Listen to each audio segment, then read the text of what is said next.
The CDC says serious health and safety violations force thousands of public pools and hot tubs to close. So the Marion County Health Department is seeing that statistic firsthand right now. Pretty busy time of the season. Gina has been learning more, and I know that you followed along during a recent health inspection. Good morning.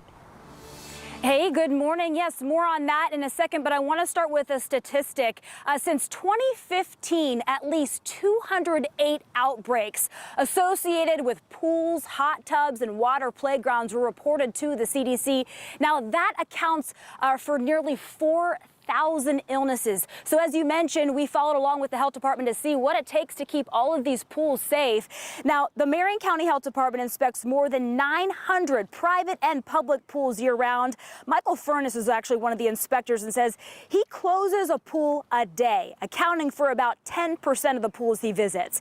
We met him at Canal Square Apartments downtown, which is up to code. He tests pH levels and disinfectant concentration. He says too much chlorine or not enough is the most common problem.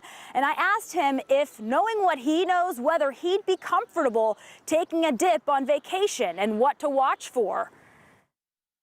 Look at some of the general maintenance around the pool deck and just check, make sure the safety equipment looks good, the water looks clear, basic things like that, because that can indicate if they're taking care of those things, they most likely are also maintaining their water well. But in general, I would be happy to get into a pool or a hot tub on a vacation. When the water is too cloudy, Furness said, it typically means something isn't working the way it should. It can also be dangerous if you can't see the bottom of the pool. Now, the health department also requires a weekly bacteria testing, which is reported to them weekly. Ahead on Sunrise, the process if a pool does have to close and how you can report if something looks a little bit fishy at a pool.